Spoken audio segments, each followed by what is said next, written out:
ছোট বৌদি, বলো। তোমার কথা মতো পরিষ্কার করার সময় মার ঘর আমি দুদিন ধরে তন্ন তন্ন করে খুঁজেছি। কিছু পাওয়া গেল তাতে? এটা দেখো।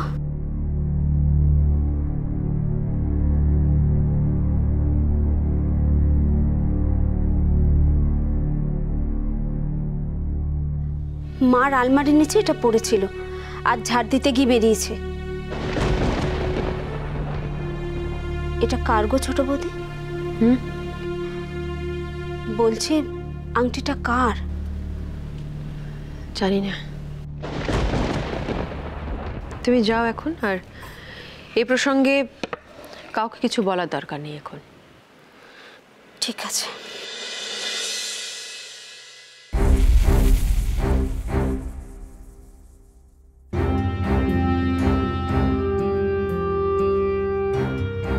ঠাকুরের গয়নাগুলো সেদিন কনক মার আলমারিতে রেখেছিল, কিন্তু রাতারাতি সেগুলো ওর ঘরের আলমারিতে গেল কি করে?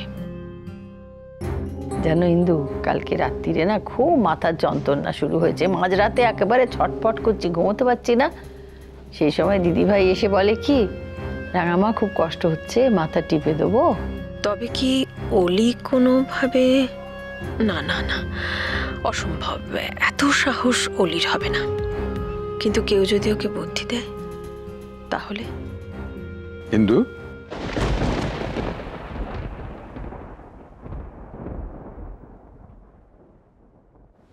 কি হয়েছে? কি ভাবছো এত? কিছু না, একটা জটিল অঙ্কের উত্তর খুঁজছি। যেমন? আচ্ছা, আমাকে একটা কথা বলো তো, তুমি যে কদিন ধরে কনককে দেখছো, কি মনে হয় ও কি খুব কেয়ারলেস? চাবিটা না হয় বুঝলাম কোনোভাবে ভুলে ফেলে এসেছিল, কিন্তু গয়না, ওটার উত্তর তো মিলছে না।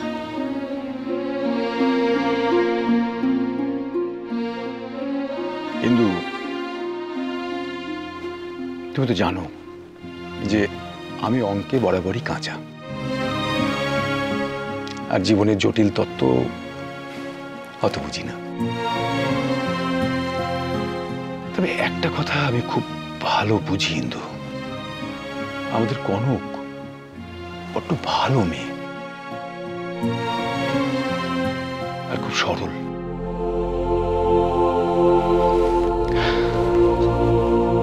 অত ভেবো না তো ইন্দু, সব ঠিক হয়ে যাবে।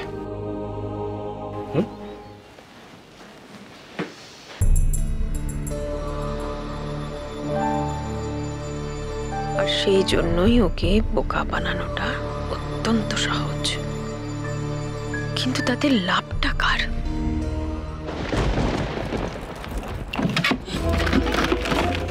রাখলাম আংটিটা, ও বাবা, সিডি ভিডি সব একসাথে।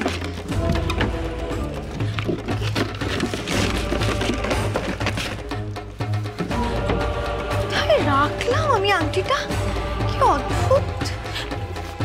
এই তো এখানে, দেখা দে কোথায় গেল আংটিটা।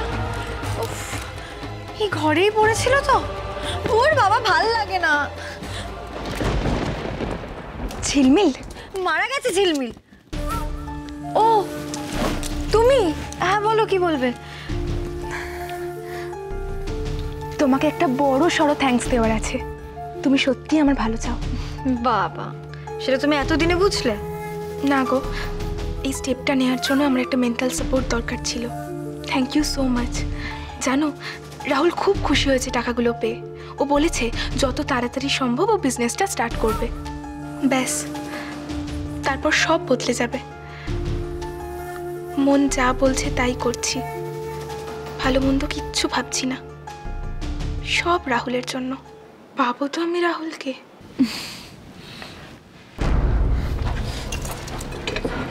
ঝিলমিল, এই কি খুঁজছো? আর বলো না, জানো তো অলি, আমার একটা আংটি ছিল, সেটা কিছুতেই খুঁজে পাচ্ছি না। কোথায় কখন পড়ে গেছে কে জানে। আমার খুব টেনশন হচ্ছে। আমি হেল্প করবো? প্লিজ একটু করো না। ওকে ওকে। জানো তো ঝিলমিল, রাহুল তোমাকে খুব ভালো বলেছে। বলেছে স্মার্ট, জলি। সেসব তো ঠিকই আছে অলি, কিন্তু তোমার ওকে পাওয়াটা আমার মনে হয় না খুব একটা ইজি হবে। এইসব কেন বলছো ঝিলমিল? যে কারণে তুমি প্রশ্নটা করেছো।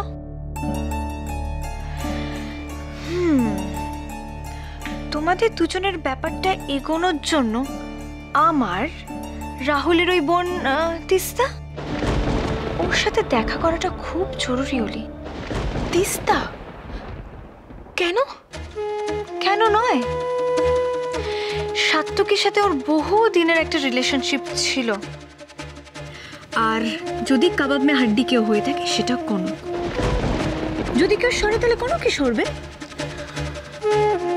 দেখো ঝিলমিল, যা করবে বুঝে শুনে করবে। কোনোভাবে যদি ছোট মা জানতে পারে, ব্যাস তাহলেই হয়ে গেল। তুমি কি গলি, ভালোবেসে 5 লাখ টাকা সরাতে পারছো, অথচ তুমি তোমার ছোট মার কথা শুনে ঘাবড়ে যাচ্ছ। বাবা দেখো ঝিলমিল, রাহুল প্রফিট করলেই আমি টাকাটা ফেরত দিয়ে দেবো, কিন্তু 5 লাখ টাকা সরানো আর কারোর জীবন থেকে কাউকে সরিয়ে দেওয়া দুটো এক ব্যাপার নয়। তাহলে আর কি বলো তো, এভাবে হাত পা গুটিয়ে বসে থাকো, আমি আর তোমাকে হেল্প করতে পারবো না। আর তুমি রাগ করছো কেন? আমি কি ভুল কিছু বলেছি? এই দেখো শোনো, তোমার ছোট মাকে না বোকা বানানো অত সহজ নয়, তো এভাবে ভয় পেয়ে প্যান প্যান না করে মনটা শক্ত করো অলি। কনক, কনক রে, মা, কনক। মিসেস গোস্বামী, আপনি?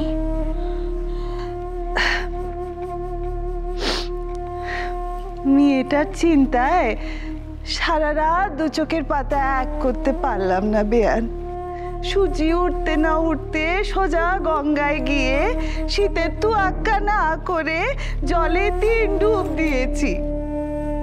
তারপর খালি হাত খালি পায়ে মা কালী মন্দিরে হেঁটে গিয়ে কনকটার নামে পূজা দিয়ে প্রসাদ নিয়ে সোজা এখানে এলাম। কেনে এত কিছু না করলেও পারতেন মিসেস গোস্বামী।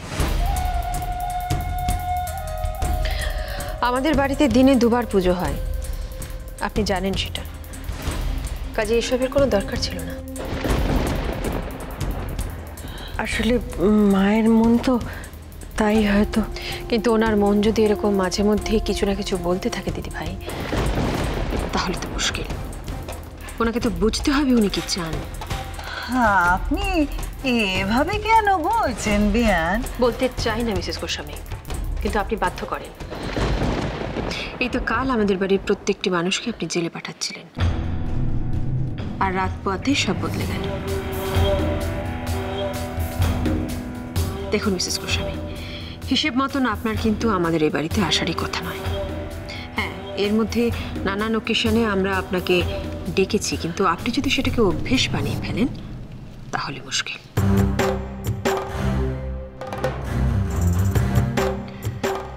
আপনি আপনার মেয়েদের ভালো চান তো? আমিও চাই। তাই আপনাকে অনুরোধ করছি, এবারে একটু মাথা ঠান্ডা করে মেয়ে দুটিকে সুন্দর করে সংসার করতে দিন। সোজাভাবে বললেই হয় যে আপনি এখান থেকে বেরিয়ে যান। এভাবে ঘুরিয়ে পেঁচিয়ে দাঁড়ানোর কি দরকার বলেন? সেটাই যদি উদ্দেশ্য হতো তাহলে আমি এতক্ষণ আপনার সামনে দাঁড়িয়ে এতগুলো কথা বলতাম না। আমি শুধু আপনাকে বোঝাতে চাইছি যে আপনি আপনার নিজের এবং আমাদেরও সম্মান রক্ষা করুন। তার মানে আপনি বলতে চাইছেন যে আমি? উনি যেটা বলছেন সেটা ভুল কিছু নয় মা, ভুলটা তোমার। কেন মা, কেন তুমি আমাদেরকে নিয়ে এত ভাবনা চিন্তা করো? তুই আমার জায়গায় এলে বুঝবি রে মা। মা হ, তারপরে জানবি।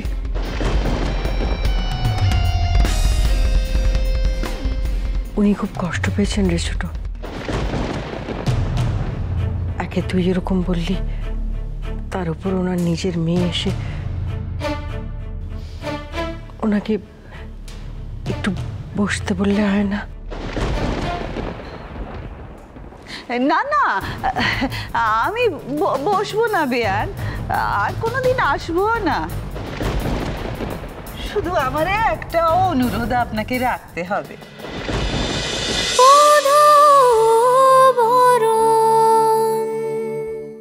স্টার জলসার প্রিয় শো দেখার জন্য সাবস্ক্রাইব করুন আমাদের ইউটিউব চ্যানেলে এবং আপডেটেড থাকার জন্য প্রেস করুন বেল আইকন। চলো চলো চলো চলো পাল্টাই।